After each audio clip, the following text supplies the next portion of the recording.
Oke, assalamualaikum warahmatullahi wabarakatuh teman-teman. Selamat pagi, siang, sore, dan malam. Dimanapun kalian berada, semoga sehat-sehat selalu, jaga kesehatan musim pandemi ini. Di video kali ini, kita akan membahas sebuah Kotlin, bahasa pemrograman Kotlin fundamental, yaitu Kotlin dasar terlebih dahulu ya teman-teman. Di playlist ini akan dibuat playlist Kotlin, akan membahas seputar pemrograman Kotlin di playlist ini. Oke teman-teman. Oke, langsung aja ya. Yang pertama itu,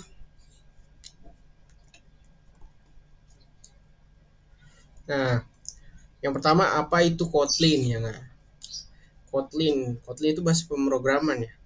Kotlin itu merupakan bahasa utama yang digunakan dalam pengembangan Android saat ini. Hal ini karena manfaat yang diberikan seperti ringkas, cepat, dan aman. Selain itu, sifatnya yang interoperability membuat developer bisa beralih dari bahasa Java ke Kotlin dengan cepat. Nah, kalau teman-teman asal dari pemrograman Java, nah bisa nih beralih dari bahasa Java ke Kotlin. Karena sekarang sedang trennya Kotlin nih. Nah, Tayal Google pernah melaporkan hampir 80% dari 1.000 aplikasi teratas di Play Store itu menggunakan Kotlin. Selain pengembangan Android, Kotlin dapat digunakan untuk berbagai macam pengembangan baik itu server, backend maupun website. Mengenal lebih dalam Kotlin. Dengan menggunakan Kotlin, pengembangan aplikasi akan jauh lebih cepat. Pengembangan aplikasi juga menggunakan Kotlin bisa berjalan bersamaan dengan Java dalam satu project nih.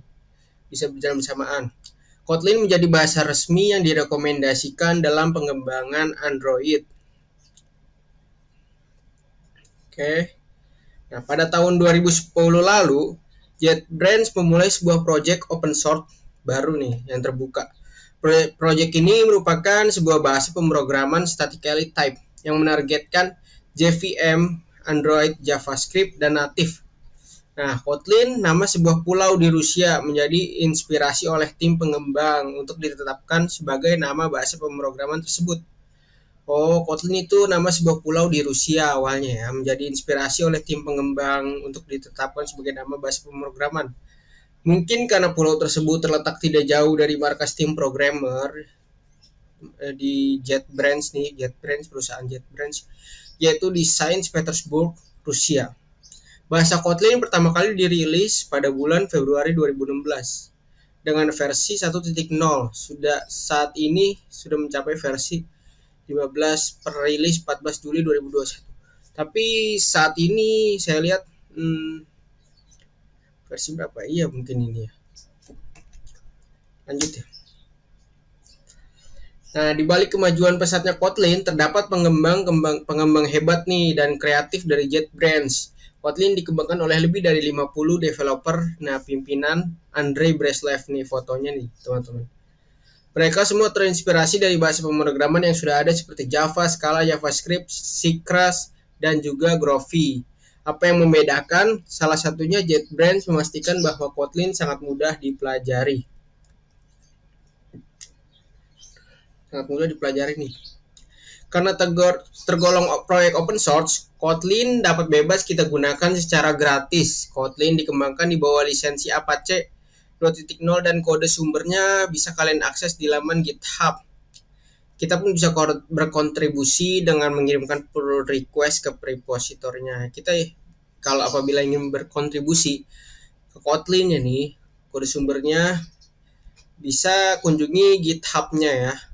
Kotlin dapat digunakan untuk berbagai macam pengembangan aplikasi, baik itu server atau backend, website, maupun mobile Android. Bahkan saat ini di tengah dikembangkan Kotlin atau native. Apa uniknya? Kotlin atau native memungkinkan developer untuk menggunakan sebagai bahasa pemrograman dalam pengembangan aplikasi di platform lain, seperti embedded system, desktop, macOS, dan iOS. Bahkan tak menutup kemungkinan Kotlin juga bisa digunakan untuk data science dan machine learning. Wah, keren ya. Nah, ini coba kita ke GitHub dia ya.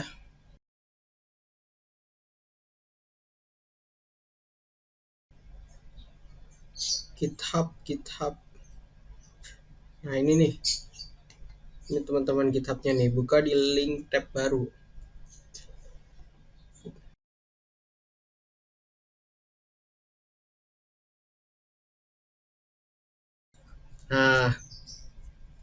Nah ini nih teman-teman, the Kotlin Programming Language. Kontributornya digunakan oleh 1,1 ribu. Kalau teman-teman ingin berkontribusi, ini kontributor Kotlin yang sudah berkontribusi ya, hebat lah. Oh ada bahasa Java, Swift, Objective-C, C++, C, keren. Oh.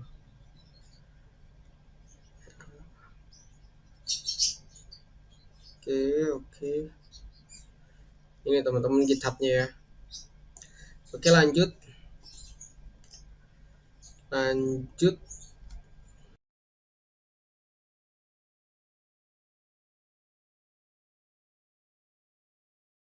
Oke lanjut. Dukungan tools untuk Kotlin sangat kuat. Kita bisa dengan mudah menggunakan Kotlin pada IDE Integrated Development Environment seperti IntelliJ IDE yang akan kita pakai nanti, Android Studio buat aplikasi Android nih, Eclipse dan NetBeans. Kalian pun bisa menggunakan perintah terminal untuk mengkompilasi dan menjalankan Kotlin. Begitu pula untuk build tools-nya. Pada JVM, Java Virtual Machine, kita bisa menggunakan Gradle, Maven, Ant, atau Cobalt. Tersedia juga beberapa build tools yang menargetkan JavaScript. Sebagaimana dijelaskan, kita bisa menargetkan Kotlin ke beberapa target. Kotlin akan menghasilkan bytecode yang berbeda sesuai dengan targetnya. Ketika menargetkan JVM, Kotlin akan menghasilkan bytecode yang kompatibel dengan Java. Kemudian ketika menargetkan JavaScript, Kotlin akan melakukan transpil ke ES5.1 dan menghasilkan kode yang kompatibel dengan sistem submodul, masuk AMD dan CommonJS. Sedangkan untuk native, Kotlin akan menghasilkan kode yang spesifik dengan platformnya melalui LLVM. Nah, sejarah Kotlinnya nih. Bahasa pemrograman Kotlin dikenalkan oleh perusahaan JetBrains pada tahun 2011. Awalnya Kotlin adalah bahasa pemrograman yang berjalan di atas JVM, Java Virtual Machine. Kotlin didesain agar terintegrasi dengan Java. Tahun 2017, Google mengumumkan bahwa Kotlin adalah bahasa pemrograman yang direkomendasikan untuk pengembangan aplikasi Android. Nah, sebelum tahun 2017, Java nih bahasa utama yang direkomendasikan oleh Google untuk pengembangan aplikasi Android. Nah, setelah itu pada tahun 2017 Google mengumumkan bahwa Kotlin adalah bahasa pemrograman yang direkomendasikan untuk pengembangan aplikasi Android nih. Sekarang Kotlin. Nah, kenapa belajar Kotlin? Kotlin ini adalah bahasa pemrograman yang dapat berjalan di atas JVM ya, yang kita sebutkan tadi, Java Virtual Machine. Bahasa pemrograman Kotlin lebih elegan dan sederhana dibanding Java. Kotlin menjadi bahasa pemrograman utama untuk mengembangkan sebuah aplikasi Android nih.